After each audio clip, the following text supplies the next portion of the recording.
The opinions expressed by the host and guests in this show are not necessarily the views of Children's Health Defense.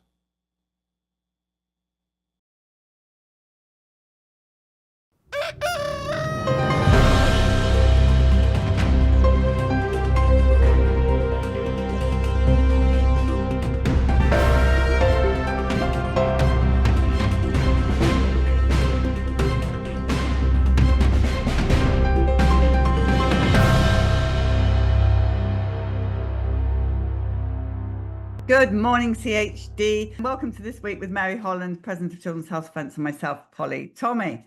Right, Mary, let's get on with the first bit of news from the Defender with Brenda Belletti. Lawsuit targets HHS for failing to set up task force on childhood vaccine safety.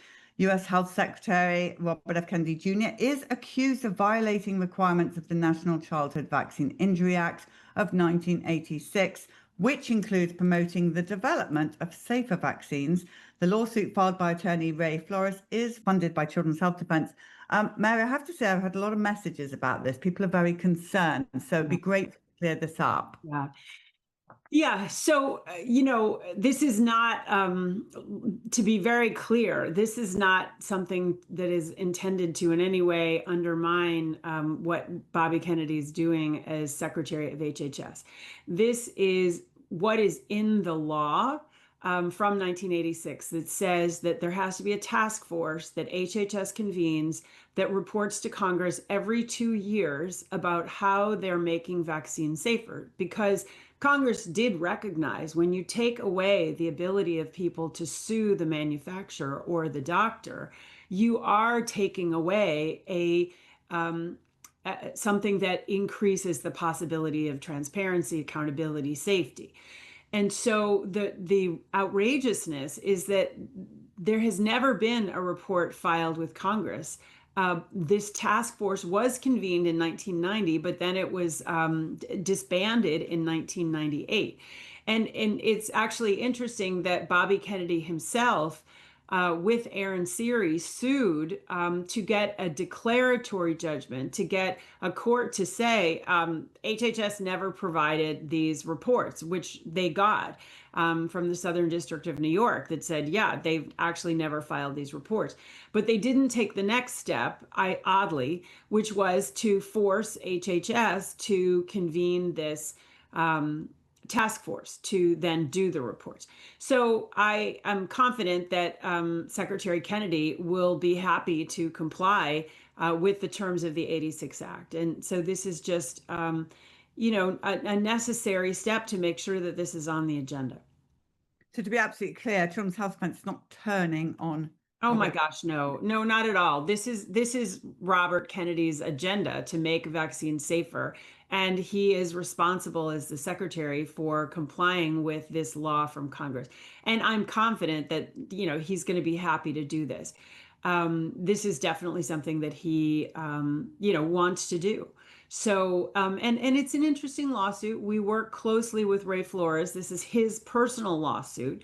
But we have funded this. And he did have to move out of California with his family because they do not have a religious exemption or personal belief exemption or medical exemption available in California. And they do not believe that these shots are safe and as they're represented. And so they've had to move from California to Nevada. And that is a strong basis to say, HHS told us how you've actually made vaccines safer. So our primary mission, Polly, is children's health and safety and ending toxic exposures.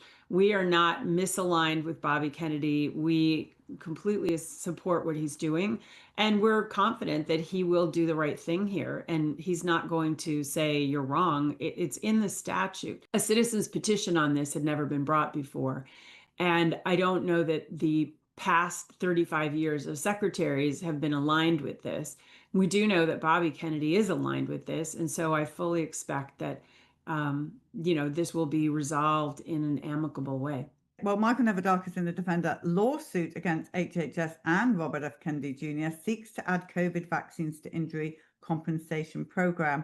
Paul Brundage says he developed a serious blood clotting disorder after receiving a COVID-19 vaccine, but can't pursue compensation under the Vaccine Injury Compensation Program because HHS failed in its legal obligation to add the shot to the list of vaccines covered under the program. So this is a really interesting lawsuit, Polly. So this is highlighting the fact that, again, under the law, under the same 1986 Act, after a vaccine has been federally recommended by the CDC for 2 years to pregnant women or to children, the vaccine has to be put on the Vaccine Injury Compensation Program list. You have to be able to go to the government and say, you told me I can't sue the doctor or the manufacturer. You have to give me some kind of recompense if I've been injured. And they haven't done that. And as the attorney on this case, Mr. Maglio, says, the Countermeasures Injury Compensation Program, which is for pandemic countermeasures, the CICP, is a bureaucratic black hole. There's no judge, there's no jury, there's no evidence that's required, there's no formal written decision, there's no access to courts whatsoever. It's completely within Health and Human Services, and it is truly a black hole. And they've only looked at 13,000 odd petitions. They've only granted a handful. Most of them received about $4,000. It's awful. It's absolutely awful. What Mr. Maglio, the lawyer here, is suggesting is that these cases of the injury from COVID shots, mRNA shots, should be put into the Vaccine Injury Compensation Program. Our friend Wayne Rohde, who is an expert on the Injury Compensation Program, says we have to question whether that's really the resolution we want, because if we put them on the Injury Compensation Program, then aren't we opening the door to more of these mRNA shots? Isn't what we really want to get these shots off the market? And I certainly agree with that. But it is interesting. There's a lot more attention now to all of these horrible effects of the PrEP Act from 2005 that created this Countermeasures Injury Compensation Program. Congressman Massey just introduced a bill to repeal the PrEP Act. 2 different cases are mentioned in this article, one from North Carolina, one from Utah, that are getting around certain aspects of the PrEP Act, which is exciting. So there's a lot going on in this space, Polly. We're certainly very focused on this space as well. We have got to get rid of this 2005 Public Readiness and Emergency Preparedness Act. It is what made COVID possible, the masks possible, the remdesivir possible, the shots possible, the lockdowns possible. We have to we have to get rid of that law if we're going to. It's an illegal law, actually. It's clearly unconstitutional, but it exists, and it is what made the whole COVID story possible. And just once again, for those that may not understand, which I think is quite a lot of people, that's 2 articles we've done of lawsuits against Bobby, basically. This is not necessarily an attack. This is something that potentially can help him moving forward. You know, in fact, Polly, the criticism from the mainstream, fake news, if you will, is that we're collaborating with Bobby on this. No, we're not. We are aligned, though. He absolutely wants to transform the vaccine program to make it actually one that is subject to informed consent and where there's transparency. So all that these lawsuits are doing is really requiring him by law to do what the laws require him to do. I think we're completely aligned on this. I don't think there's a lack of alignment, but we, of course, want to use whatever levers are at our disposal to make children healthier and end the chronic disease epidemic. So I think we're all staying true to our cause. He's staying true to what he has to do now as secretary. It's a very different role than being the chairman of Children's Health Defense. And we have to continue to pursue children's health by ending toxic exposures through whatever available means we have. Michael Nevadakis again in The Defender. Defining moment in human history. US rejects the World Health Organization's international health regulation amendments. Health Secretary Robert F. Kennedy Jr. said the US would not agree to sign over authority in health emergencies to an unelected international organization that could order lockdowns, travel restrictions, or any other measures that it sees fit. Thank you, Bobby. Yeah.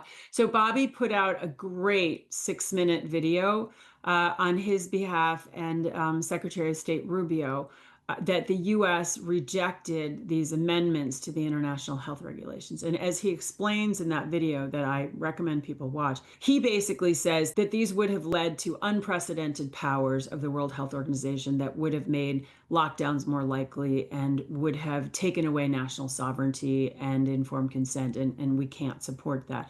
Dr. Meryl Nass has said that these amendments were designed as a pathway to global governance. And I think there's no question about that. And they laid the groundwork for medical surveillance. And as Dr. Bell has said, they clearly would create the opportunity for more lockdowns, more pandemic fears. But the U.S. is one of a handful of countries, Israel, Italy being two of the others, that rejected these amendments. But most countries have not rejected them. And so what will be going forward, Polly, that we will have to continue to track is something called the Pathogen Access and Benefits Sharing System, PABS. And so basically countries are going to be financially incentivized to find superbugs, like COVID, and to share them, making the opportunity and likelihood of spreading of these highly infectious pathogens more likely. It's hard to know how seriously to take this, but it's going to continue even though the U.S. is not in it. Okay, Suzanne Burdick in The Defender. Calls grow for Journal to retract the Danish study after corrected data shows link between aluminum and vaccines. The authors of a recent study of 1.2 million children claimed they found no link between the aluminum in vaccines and autism. However, corrected data now added to the study shows the opposite is true, according to scientists with Children's Health Defense. The authors did not respond to requests by the Defender to explain why they haven't revised their conclusions based on the release of the corrected data. And if you go back to Monday, Carl Jablowski did an amazing job on the show and he's coming back tomorrow as well to do more. It's great. Yeah, if I think this week, if I were to tell people to read any article, it would be this one, because this is exciting, Polly. I think we may get a retraction of this paper. So kudos to our science team, Carl Jablonowski and Brian Hooker and others. They got a hold of some of the data in the annex from this bogus paper published by Vid and colleagues who work for the Danish vaccine CDC. They work for Staten Serum Institute. And what Carl in particular, I think, found is that they were saying to the public, and they got lots of coverage, this shows that aluminum and vaccines have no connection, and there's no problem here, and it doesn't matter whether it's a higher dose or a lower dose, aluminum is safe and effective. Carl reanalyzed the data and found that the children who'd received a higher dose of aluminum actually had a higher rate of autism diagnoses or other neurodevelopmental harms. They also found that it looks like the authors had removed 2,961 diagnoses of severer conditions from the data set, which is data fraud, right? That is scientific fraud. And Carl has called for access to the raw data, which these authors have not permitted. And it turns out in the data set, they were saying, oh, no, we couldn't do an unvaccinated control. That wasn't really feasible. Well, there is an unvaccinated, there's a control group in their data of children who didn't get aluminum. Maybe they just got MMR. So this is pretty exciting. Chris Exley, the world's expert on aluminum, says there is zero doubt in his mind that these authors started with a predetermined conclusion in mind that aluminum is safe and effective, which is not science, that is marketing. And I love what Chris Exley said here. He says, we've got to stop them from doing this kind of nonsense and non-science, right? It's like nonsense and non-science. Obviously, as he says, the authors thought they could get away with this. And he says, the times are changed. So this one's exciting, Polly. I honestly think we have a real shot at getting this paper in the Annals of Internal Medicine retracted, which would be In the science world, that'd be a big deal. How many countless papers have they gotten retracted? I published a paper in a journal that got retracted. Brian's published papers that got retracted. This is a really consistent weapon, a really consistent weapon that's been used. Dr. Schoenfeld's papers have been taken down. Gail DeLong's papers were taken down. So if we can actually achieve retraction, because this is fraud, not like just they don't like what we said, but this one looks to be out and out fraud. This will be really, really important. And I just want to say to our viewers to thank you to you, because this is what I think Children's Health Defence do really well. Break down the truth. If it wasn't for Carl and the science team, we probably wouldn't know the truth. We know it when we look at it, but this is proper science being done. Absolutely. No, exactly right, Polly. And then because we have access to the proper science, we can then publicize that through Defenders, CHD TV, social media, and get people behind this. This is fraud. This is scientific fraud. We're not going to put up with this. You can't say that this is safe and effective based on fraudulent data that's obvious. So it's exciting. It's exciting. It is exciting, Mary. And when you think about how we broke down the measles and now we're breaking down this study, this is why people need to continue with Children's Health Defence. Thank you to everybody for making us. Thank you for your support. Yeah, absolutely. Thank you. We can't do it without you. But I think what we are doing is challenging the official narrative in ways that we've never been able to do before. And it matters, right? It matters. It's at the end of the day, it's all about public opinion and compliance. Are people going to go get the shots? Are people going to wear the masks? Are people going to lock down? Or are they just going to say, no, not doing it, sorry. And it has to disperse on a really decentralized big level. But once people are really aware of like, yeah, they just lie, they lie and lie and lie, then people aren't going to comply. So the media component of what we do and what you do, particularly Polly, it's so important. It's what makes the science, if you will, come to life. It's what gives it a life. The science alone is usually kind of siloed and doesn't go anywhere, but having us all work together allows us to get the science out there to people and to get the science into litigation. And so it's a valuable synergy. Yeah, and to say also to our viewers, our metrics are going up, up, up, up. And someone told me the other day, Joe Rogan's probably one of the biggest podcasts. He gets 8 million a month. We're right up there. We're right up there. We're getting 8 million, 9 million a month. Yeah, we are. A few months ago. So yes. Yes. And people, you can help us with that. If you love a particular episode of CHD TV or you love a particular story in Defender, please get it out there, because how we change public opinion is by reaching more and more people. 100%. Okay. Michael Nevadakis in the Defender. New York teachers fired for refusing COVID vaccines take case to the US Supreme Court. This is a group of 19 teachers who sued the city of New York after their request for religious exemptions from COVID-19 vaccination were denied. They're asking the US Supreme Court to review lower court rulings, which they allege is unconstitutionally favored some religious beliefs over others. Well, that's not good. Right. So this is a case brought by our colleague Michael Kane and 18 other New York City teachers who asserted legitimate, proven religious exemptions. Taking the COVID shots violated their faith. You don't, under constitutional law, have to belong to one religion, and the head of your religion, you don't have to agree with the head of your religion to have a sincere, genuine religious belief. But New York City said, okay, we'll grant religious exemptions for Christian Scientists, but we won't grant them for Catholics because the Pope says the vaccines are good. That's not how religion works under the Constitution. And in this country, where under the First Amendment, you are guaranteed free exercise of religion and no establishment of religion, no official religion, like you have to take the shots as a kind of a religion.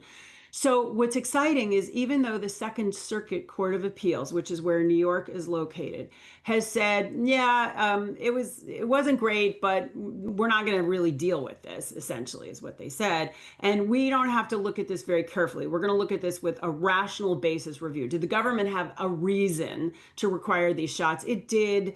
It wasn't great, but we're gonna sort of just sweep it under the rug.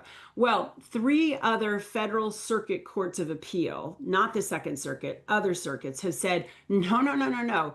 When the government is dealing with questions that relate to the First Amendment and religion, they have to look at the government's actions with strict scrutiny. And what strict scrutiny means is they have to say, did the government impose the least restrictive requirements that it could in order to continue the free exercise of religion? So it's a much higher standard to put the government to. They really have to show the public and the courts that they imposed on people's religious faith and free exercise of religion to the least extent possible to achieve their public health agendas. Polly, that's really hard to meet. And certainly New York City did not do that. And so what's exciting is the Supreme Court it gets thousands and thousands of petitions for certiorari every year, it's called, for them to take a case. They don't have to take almost any cases.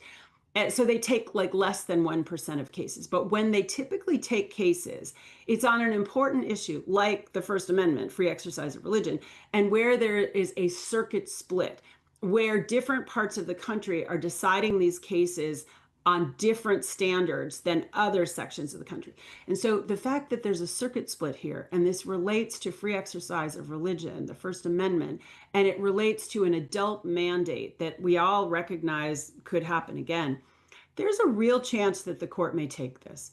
So, and as this article also points out, one way to moot this case, if the powers that be wanted this case to stop, all that would have to happen would be for the mayor of New York City to offer these people back pay and to get their jobs back. So there is a way in which New York City could prevent this case from going to the Supreme Court at this point if they wanted to.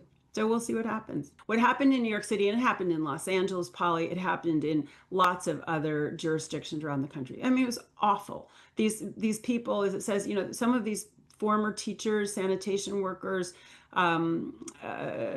hospital workers, New York City public sector workers, they're homeless now, Polly. They're living out of their cars. They can't get their jobs back.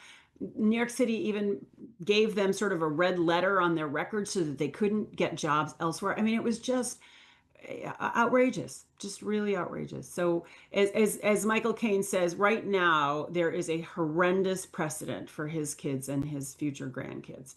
And we just can't let that lie. So I'm excited that we're supporting this litigation. And you don't want to mess with Michael Caine. No, true. All right, Michael Nevadakis in The Defender. This is not right. A California woman's journey from administering COVID vaccines. Now she's fighting for the vaccine injured. So this is Julie Threet.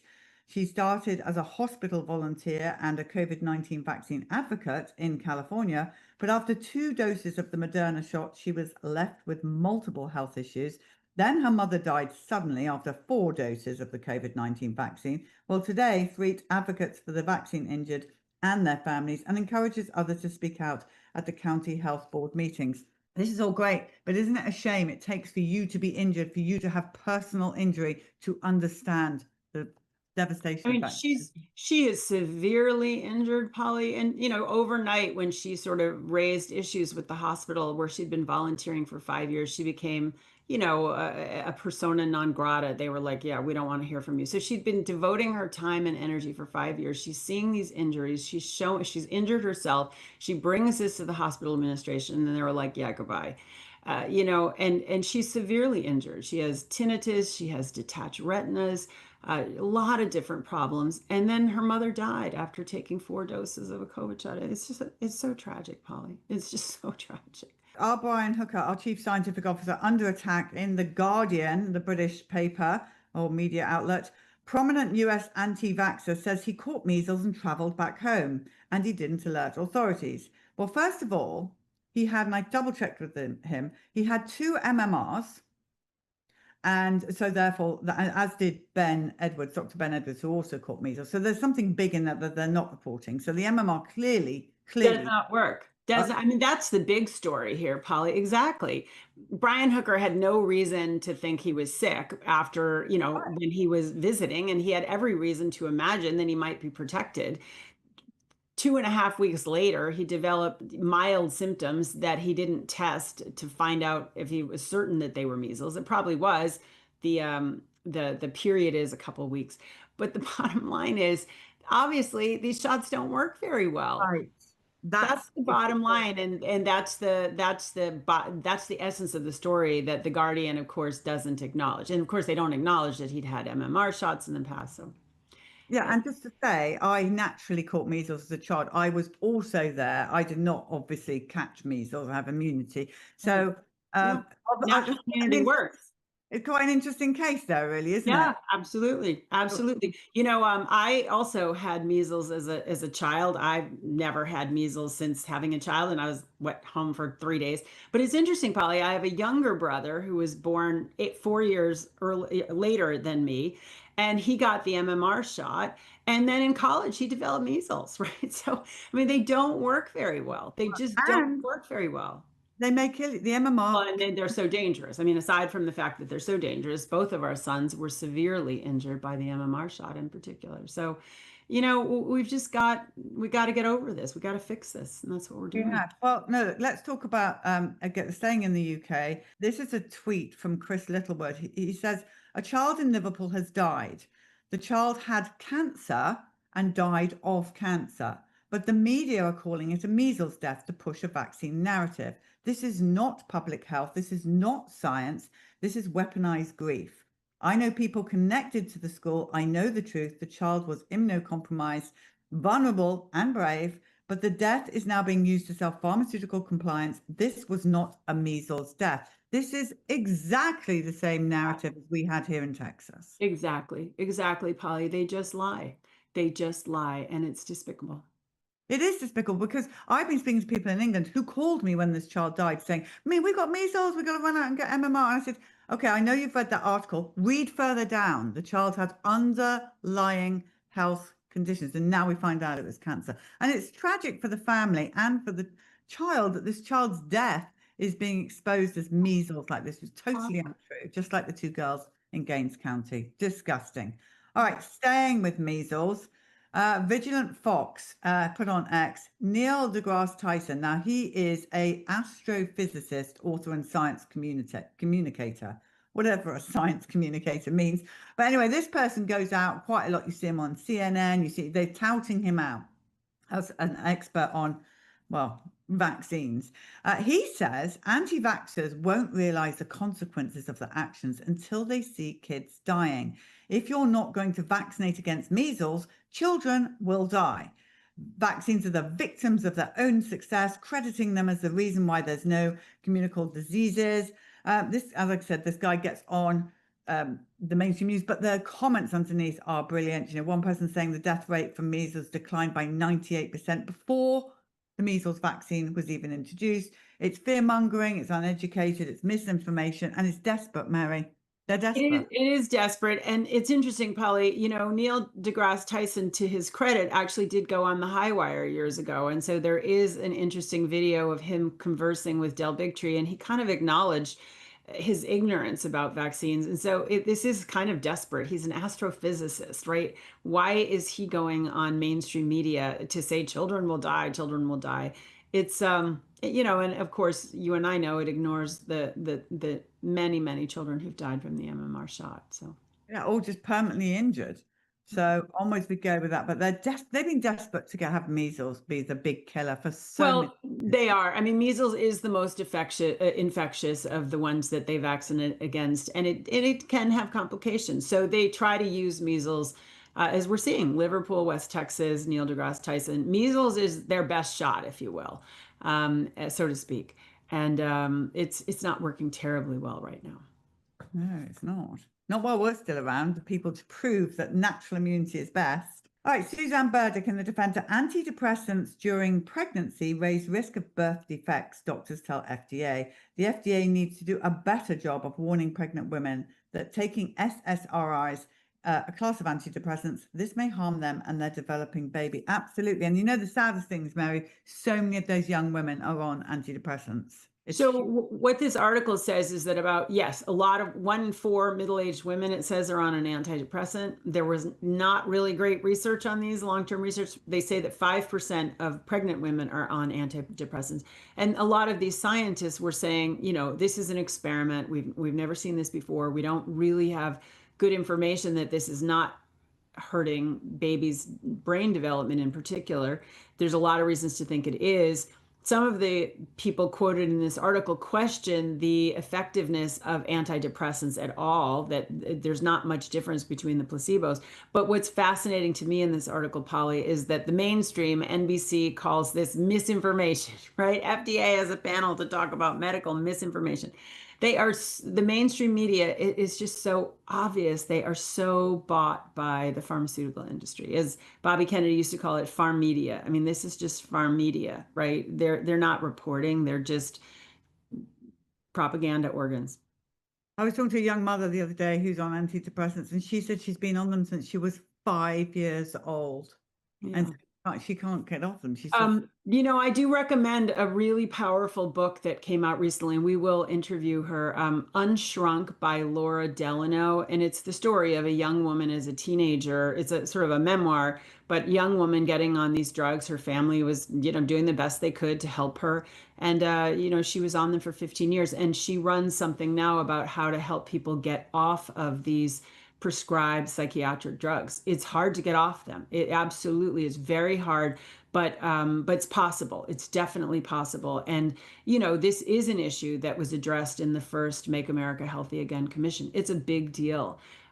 So many people are on psychiatric drugs, and they were very poorly tested. They are slightly better tested than vaccines, but not by much. okay, well, this is CBS reporting here. The fertility rate in the US dropped to an all-time low in 2024, with fewer than 1.6 children being born per woman. Federal data release shows this. The US was once among only a few developed countries with a rate that ensured each generation had enough children to replace itself, so about 2.1 kids per woman. But it has been sliding in America for close to 2 decades as more women are waiting longer to have children and never taking that step at all. I certainly believe that some of the vaccines, particularly the HPV vaccines and the COVID vaccines, have a very significant impact on fertility. And one of the things that we're seeing with these after effects of the mRNA shots in particular is that the side effects don't seem to go away. So the fertility effects may be lasting. So, it's a problem. Brenda Belletti in The Defender. Federal judge rules DOJ didn't commit fraud in autism case. Father plans to appeal. This is Rolf Hazelhurst, who brought the case in the vaccine court. He said the court didn't address much of the evidence of fraud he presented, but instead relied almost solely on the DOJ's argument. Evidence presented in the vaccine court remains concealed from the public. This wasn't a surprising decision, but it's disappointing. Basically, the judge here in the Court of Federal Claims, just as you said, just didn't deal with all of the extensive evidence that Rolf introduced. Polly, I was at the decisions at the Court of Appeals for the Federal Circuit in one of the other omnibus autism proceeding cases. I mean, those lawyers they had seen that Dr. Zimmerman changed his mind. They did know. They had already conceded the Hannah Poling case. They knew that vaccines can cause autism. They absolutely knew that, and they lied to the court. And they said, oh, there's no science. We have no idea. This is all futuristic. After they had signed the documents that said, yeah, Hannah Poling's case was vaccine induced. So they did lie to the court. There's just no doubt about that. And the fact that this judge doesn't get it doesn't mean that this is over. They will appeal, and that's as it should be. And, grave injustice has been done for the 40 years that the 1986 National Childhood Vaccine Injury Act has been in place. You can't have a liability shield for a gargantuan industry and think that it's going to end well. It is very hard to keep mega corporations with so much power and influence and money. It's very hard to keep them in line. No doubt about that. But when you give them a free pass and you think things are going to go well, it's crazy. What Congress did in '86 is crazy. In my personal opinion, was crazy. Absolutely agree. Brenda Belletti, tough things to defend. The FDA holds heated debate on untested, unapproved fluoride supplements for kids. In May, the FDA moved to ban fluoride supplements after a systematic review of recent science by top government scientists published in JAMA Pediatrics reported that early fluoride exposure was linked to a decrease in children's IQ scores. But pro-fluoride advocates argued during Wednesday's public hearing that the supplements are safe and effective. Polly, it's a real knockdown, drag out fight right now about fluoride. It's really interesting. And obviously, the government itself is very conflicted. So, although Lee Zeldin, the head of the Environmental Protection Agency, has said there's problems with fluoride, they're appealing the case against it brought by attorney Michael Connett, who's quoted in this article. Bobby Kennedy at HHS has spoken very clearly that fluoride is a neurotoxicant and is harming infants. So what's fascinating is that these supplements that I guess are given to some babies as like a pill, basically, they have never been approved by the FDA. They have never been tested against a placebo. And there were 18 speakers at this hearing, including, disgracefully in my view, representatives of the American Pediatric Association and Dental Association saying, oh, you've got to keep these fabulous, safe and effective supplements on the market. Michael Connett, the lawyer who brought the case against the EPA on this, said they've never been studied. Ban these unapproved drugs from the market, full stop. These were launched in the 1940s. Fluoride is an industrial waste product, basically. And they were just grandfathered in after the 1940s. They've never been tested. So I'm not sure what's going to happen after this hearing, but there is a knockdown, drag out fight going on right now, whether or not fluoride is going to remain as a in the water supply or as supplements. Okay, medical press. Now, this should concern you all. Scientists use dental floss to deliver vaccines without needles. Scientists have created a novel needle-free vaccine approach using a specialized type of floss. When the floss is laced with vaccine components such as proteins and inactive viruses, when they were applied along the gum lines of mice, it triggered an immune response. This method of vaccine delivery is effective because the gums between the teeth are highly permeable, allowing them to absorb vaccine molecules easily. All the unvaccinated mice died, apparently, and all the flossed mice didn't die. I mean, come on. This actually concerns. It means floss is not safe, potentially, going forward. They're trying every which way, Polly, but they're having trouble, right? They've worked on the foods, they've worked on the patches, they've worked on the self-spreading. And I think we just have to ask, why are they so insistent on this vaccine technology? What is this really about? Because it's clearly not about giving people informed consent. That's clear. It's not about giving people a choice to make a decision. Do I want this, or do I want to run the risk of maybe I get sick once in a while? Maybe even seriously sick. But it's my choice. They don't want people to have a choice. No, they do not. Well, now remember, we have a conference coming up in November. We're really excited to meet so many of you. So we'll put the link in here in the show notes. But there it is, a moment of truth. It's the 7th to the 9th of November here in Austin, Texas. So please do come if you can. We'd be so exciting to see you. And we have some great speakers, which we're going to be starting to announce very, very, very soon. So we're very excited about that. Yeah, it's going to be a great conference. It's a pain in the neck to make the arrangements to get there, but it will be a real high for everybody who comes, I'm sure. It'll be so much fun.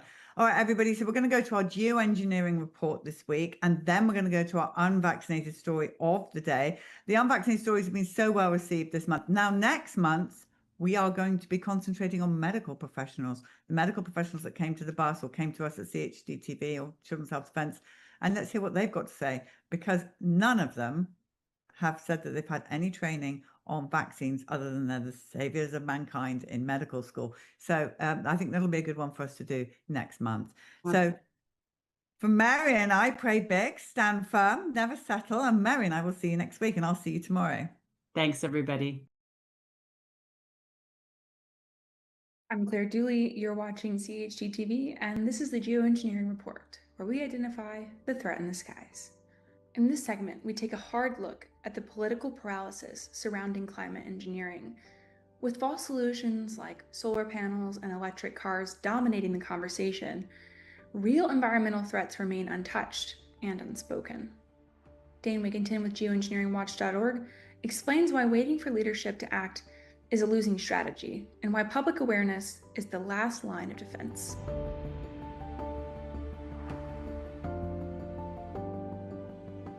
So if the administration not going to do anything about it, what can we, the people, do? Is there anything we can do to stop this? Yes, absolutely yes. And again, I know this is a gloves off message because doing otherwise that's why we're in this mess. How many environmental documentaries do we see that talk about, yes, the environment's bad, it's damaged, but just buy a solar panel and a Prius and we'll all live happily ever after? That is absolute nonsense. That's not how this story is going to end. We need to first examine our philosophies, Polly, because we live in populations that have been, again, taught, trained, programmed from birth that life's about personal pursuits of pleasure. That's why we're here. And if anything threatens that, you want to ignore that, right? And that's what's brought us to this dark place. If we decide that we're here for a reason, for a purpose, and certainly that would be to preserve some future for our posterity, would it not? So if we adopt that purpose and we all collectively address this issue effectively, efficiently, we're playing chess, we need to learn how to play well.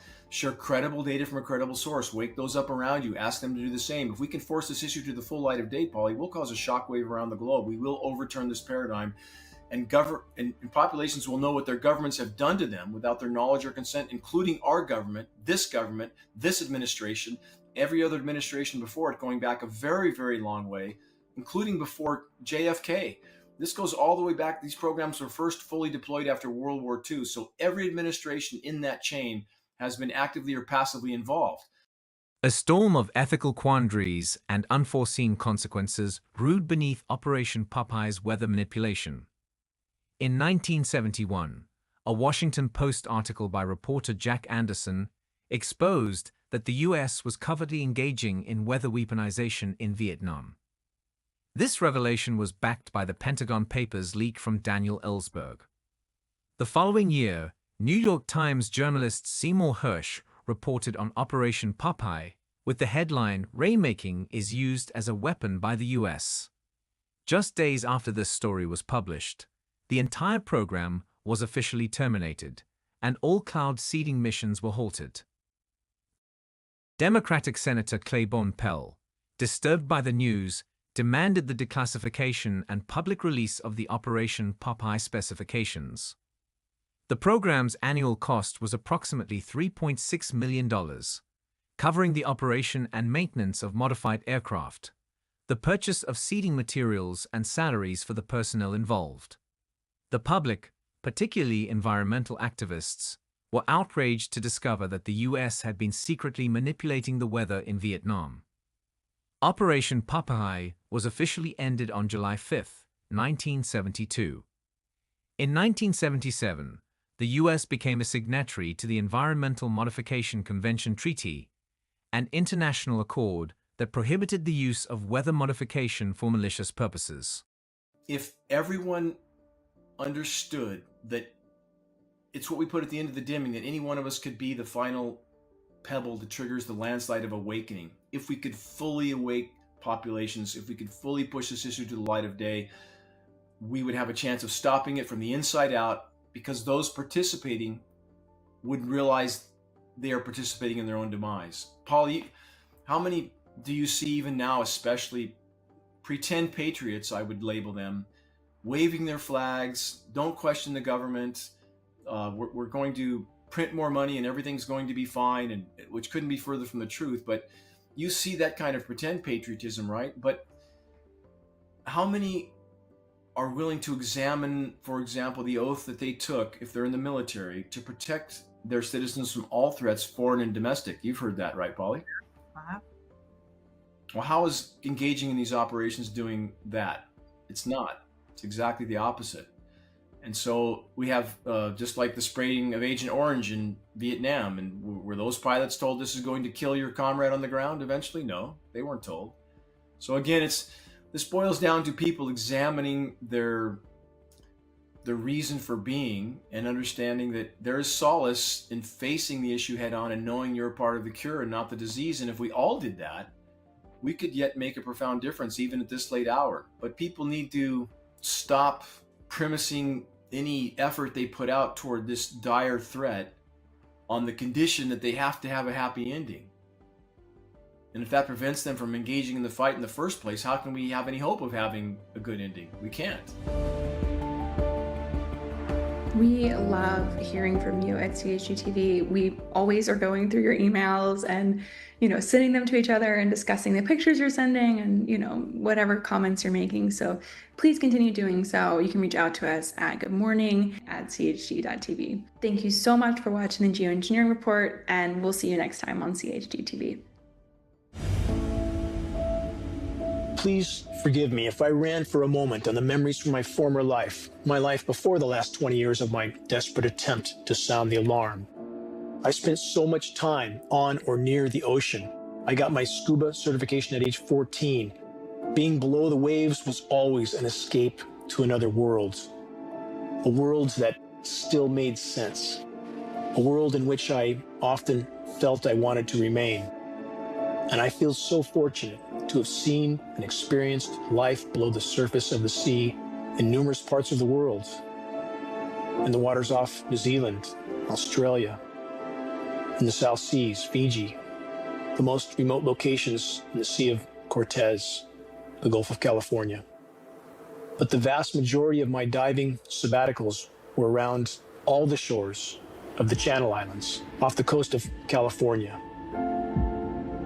And how incredibly miraculous and thriving were the once expansive kelp forests there.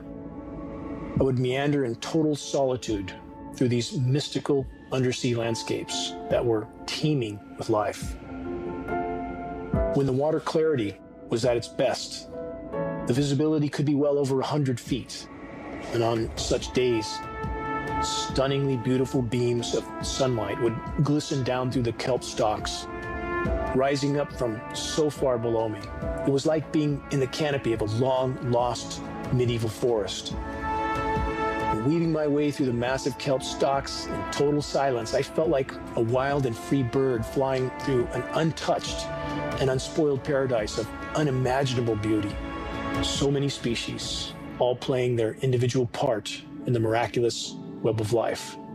Seals, making their way through the kelp, would often alter their course, and they would swim up to me and stare right into my mask, directly into my eyes. They were curious.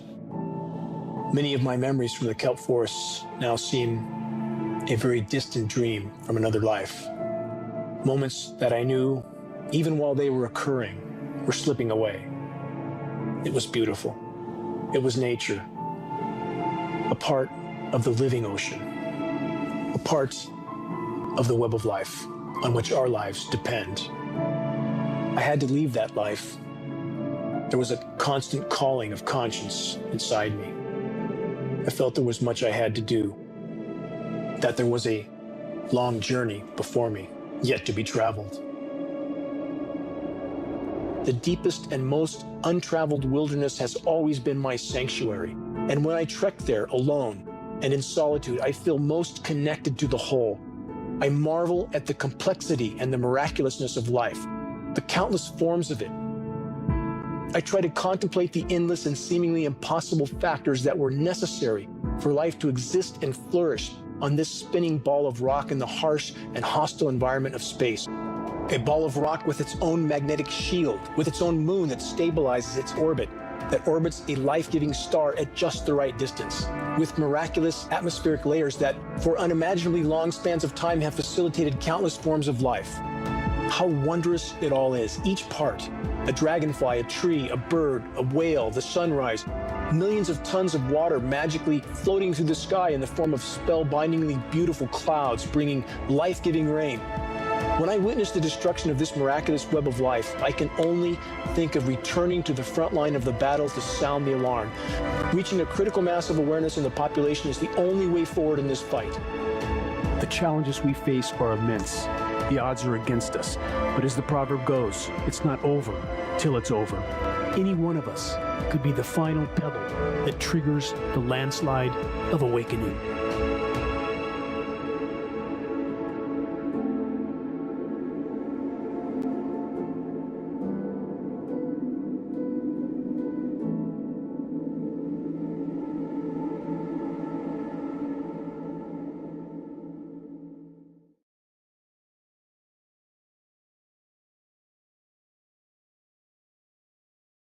You two, how old are you? 9, 5. And you've had no vaccinations at all. And you're alive. And healthy? What's the most sick you have ever been in your life?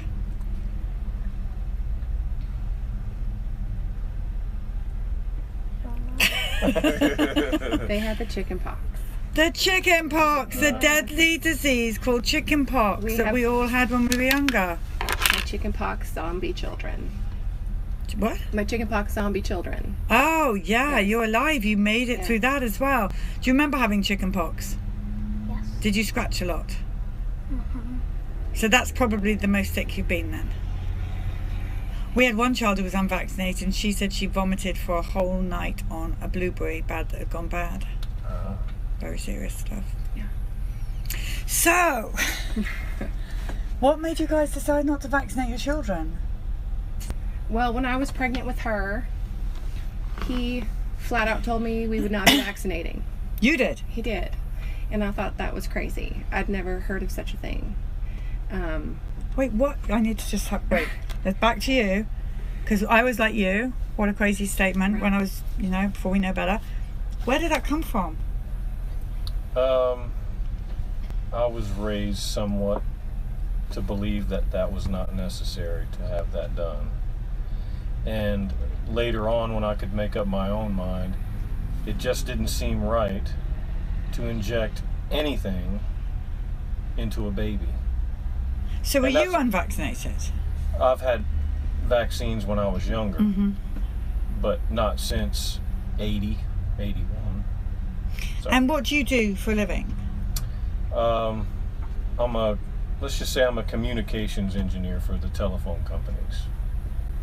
I love it. I love it. This is it. This is real hope for us all. That we can. But do you think it's because your parents, did they teach you to think? What I want to know, what made you and Dale Bigtree do these kind of things? 'Cause it was more my dad and a belief structure that he came into, that as this group, they believed that it was not necessary to vaccinate. So it's a religious thing, maybe? Yes. Okay, yes. got it. Yeah. Oh my goodness. My cousin, her two children are in their upper 20s, and they were never vaccinated either. And are they okay? Oh, yeah. Because Senator Pan from California, if you ever want to look up bad people, guys, just saying, he says that people who are unvaccinated are not very clever. And I've seen in my research that they're way cleverer than the people that are vaccinated, just saying. So I want to know, are you guys clever? Are you or not? Do you go to school? Yes. When you're in school, do you understand what your teacher's saying to you? I love his face. He's like, when she's not boring. Am I teaching them bad things? Sorry. No. So you keep up with class. You understand things. Yes. Okay, well, sounds pretty good to me. Do you ever have any complaints from the school that they're not the brightest tool in the toolbox? Mm-mm. In fact, the exact opposite. Yeah. We get told I don't brag on my kids very much. I like them, but This is your moment. yes. Go for it. Oh, they're healthy, they're intelligent, they pick up on things quickly, and this is what we hear from the teachers. This isn't me bragging. It's what our And this is their very teachers important. tell them, that they're bright, they're smart, they pick things up very quickly. Do you guys have friends at school? Yes. See, there you go. That's one thing that a lot of injured people don't have. Friends. Right. Simple thing in life.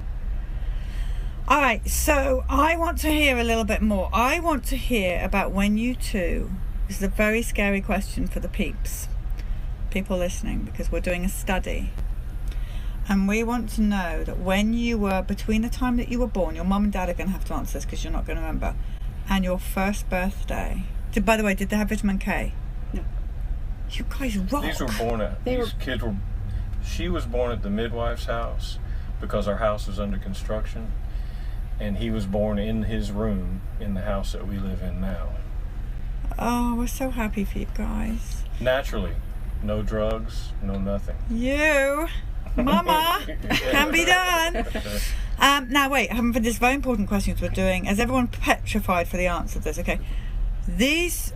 So the vaccinated children have, and people that have had vitamin K, report back in their first year a number of ear infections and antibiotics. Did your two children have ear infections and antibiotics in their first year of life? No, neither of them have had ear infections. She and I, when I was in labor with her, was given antibiotics. So she has been exposed to antibiotics. Because of when, so say again, when you were in... When I was in labor, my midwife gave me antibiotics. What was the reason for that? It was for group B strep. So I didn't pass that on to her through the birth canal. Okay, but that's something different. Yeah. But it was systemic antibiotics. Like, it was injected into me, so it went into her bloodstream also. So she's had antibiotics. Other than that, he's never had any antibiotics ever. But did you guys get ear infections? Nope, never. Did you hear that, peeps? Our study is 100% so far. Isn't that fascinating? And apart from that, no more antibiotics? No.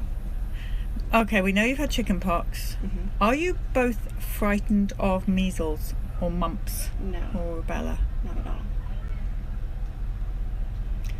What do you say to the people that say, by the way, you're getting loads of hearts and love, your children are like, thumbs up for you both, who say that because your children aren't vaccinated, it's a really stupid, uneducated statement, this, but it needs to be addressed because they really don't quite know what else to say, these peeps that are trying to sell vaccines, that, disease is going to come back because the unvaccinated spread it around. And as we all know, you can't spread something you don't have, so none of it makes sense. But what's your statement back as parents? Well, my children don't have the measles, they don't have mumps, they don't have pertussis, they don't have diphtheria, they can't possibly pass it to anybody. As opposed to somebody that's been recently vaccinated that might be shedding that disease, that could in turn give that to my children. Then they could pass it along. So if your children got measles tomorrow, mm-hmm.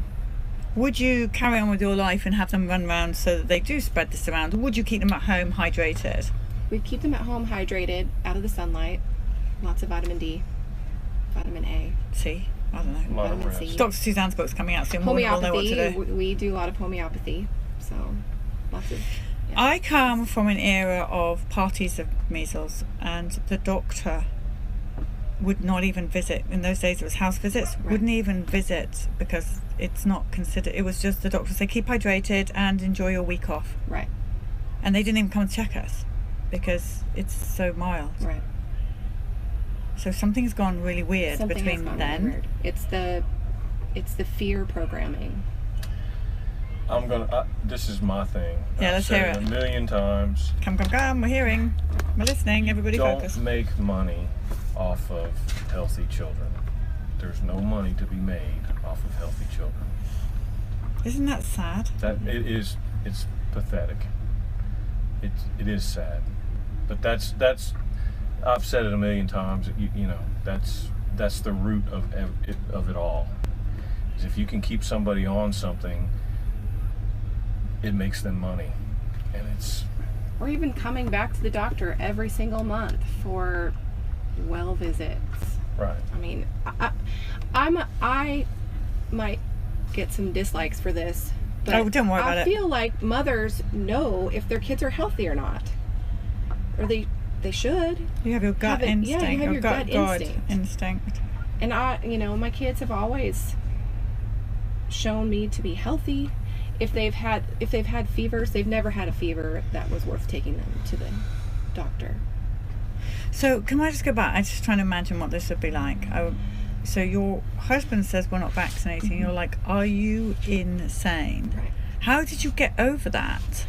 I started looking into it, so just Googling, and the first thing I found were ingredients. I think because a lot of people think that vaccines, I did, were just like a saline solution and the measles virus. Ta-da, here, have the measles. Oh, didn't think because they just trusted the doctor. Why would they I need just to thought, think? I didn't think that it was full of all these really crazy toxic ingredients. And I thought, oh my goodness, I'm going to breastfeed my baby. I'm going to do all the organic, natural stuff. Why on earth would I put that into her bloodstream? And that was the stepping off point. But for me, the most impact comes from vaccine injured parents, because I'm a believer in an anecdotal evidence. I'm a massage therapist. I have people come to me all the time that say, I've went to this doctor and that doctor, I've been to a surgeon, I've been to physical therapy, and it wasn't until you worked on my frozen shoulder that I have mobility again. And that's not something that medicine theory can prove, just what happens. So when I started listening to parents telling me about how their babies regressed or died or got eczema or terrible bowel stuff, it moved me, and that was it for me. All I had to do was go to like Thinking Moms Revolution or trying to think. Doesn't matter. I know what you mean. Yes. It's everywhere, and It's that's everywhere. it's going to get bigger and bigger as parents are reporting about this all over the world. Right. And when you see pictures of the babies and the teenagers behind that didn't make it at all, that's our memorial board there. Gonna make me cry. I can't imagine. You guys we're all so happy for you that you knew, because we didn't know. I listened too. I want all those parents to know I listened. That means so much to these parents that you heard their stories, you heard their warning. Because they didn't have anything to lose. They're not a doctor that's losing out on income from the vaccines or being bullied by their pharmaceutical representatives. They don't have anything to lose. They already lost it all. Why else would they be telling those stories? Well, you two. Greatest gift ever known is what I think your parents have given you, of no vaccines, healthy, free life. Now, what I want to know, what the peeps want to know, is what you guys would like to be when you grow up into adults. And you can be anything you like. I have two. A basketball player and a swimmer. A lot of basketball players today, peeps, have you noticed? And a swimmer. You want to be a swimmer? Did you say? What stroke's your favourite stroke? Do you like front crawl, or are we not quite there yet? How old are you? 9. 9. Are you just swimming any way you like? Yeah, that's the best way. There should be a swimming any way you like lane contest. Brilliant. That's good. Those are great things. And what about you? What would you like to be if you can be anything you like? A soccer player. Nice. Good. Well, it's a shame my son Toby's not here right now. He'd talk to you about soccer. Do you have a favourite team? Okay, well, let me give you one. Tottenham in England, Tottenham Hotspur. Thumbs up. Look that up. They are the best. Great, soccer players. So you guys are healthy? All right, and your parents have taught you about what happens if someone comes and tells you at school that your parents don't have medical degrees. That's the only time I give you karate rights or whatever. Right. So they're starting to do that. The caring bus is visiting schools now. Someone asked if you're a singer. You could have just said yes and gone with it then. He does have a really nice singing voice. Apparently he's got a really nice speaking voice. Where are you from? Here. North Carolina, Georgia. I'm a Southern boy. Did you get that in North Carolina? How did it? Really good? No. Yeah, pretty good. Yeah, it's a good voice. They're liking your voice. Oh, okay. So you can have a career in radio if all else fails. I've been told that. Well, there you go. Any advice you all want to give before I put the air conditioning on, before we all die of heat stroke? I don't know what Dell says. Be brave. I was brave coming here today. I'm coming out of the closet. You are brave. Yeah. You are brave. You're very brave. And just dive into the research. You don't have to have a medical degree to look up all the ingredients. The people with medical degrees are not good right now. I would actually say that is possibly the worst profession. The military, number one, because of the mandated vaccines, followed by the medical profession. Right. So just anybody, just look into it. Don't feel that it's important what you're putting into your children's bodies. If you're worried about what they're eating, you really ought to be worried about what is going into their bodies through needles or drugs. Look at all those children outside. Are they all people that are following the bus? There's lots of... they've got face paint, so I presume they are. There's lots of friends for you outside. Have you said hello to them all? There's loads of them. They must have just got here. There wasn't too many. There's loads of children with painted faces. All right, Daddy, have you got anything to say? Thank God for you, with all due respect, that you knew and you listened. Yeah, if I'd had any other different husband, my children would be completely different. Right. It just doesn't feel right. That's great.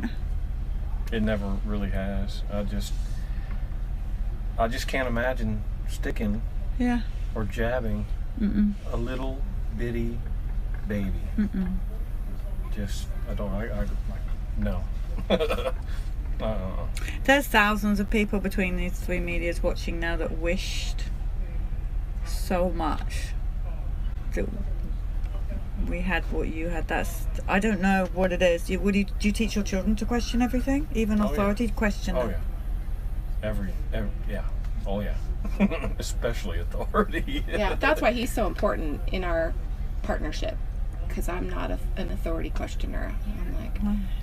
Well, we're pretty sure that on the whole we're brought up by schools to obey authority and do as you're told, or you will be punished. Yeah. That's what school does. Right. I spent my life punished. Can you hear my husband outside the bus? Yes. Oh, he's on Fox News. Look at this, peeps. I've got to show the people. Ow! Can you see John out there on the news? See that, peeps? I don't know if I can show you very well. There he is. They'll have fun trying to edit that. He doesn't break or breathe. Get as much as you can out, John. Go, go, go. Excellent stuff. It's good having John on the bus, actually. Right, sorry, I forgot all caught up. You two are cool. Cool as anything. You can be anything you like in life. Anything you like. Nothing is impossible. It's hard work. You work hard. So you've got to be kind to other people. Give back.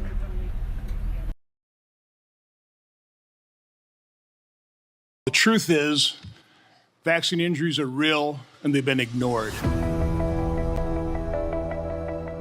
These childhood vaccinations, the people of America are telling us they are not safe and effective. We are seriously concerned at Children's Health Defense about the disinformation and misinformation out there. Society does not want to acknowledge vaccine injury, period. My son's life has been ruined physically and emotionally, and he is persecuted for the mere fact that he exists. After 8 years of litigation, HHS conceded by preponderance of the evidence that Chris died from her HPV vaccinations. Parents deserve the truth. We deserve real informed consent, because no parent should have to live the nightmare I do. I am heartbroken to hear these stories. It makes me want to do something. How about we ban pharmaceutical ads on TV? I've advocated it, and you have a co-sponsor. The government has decided that this particular industry doesn't have to be liable to anybody.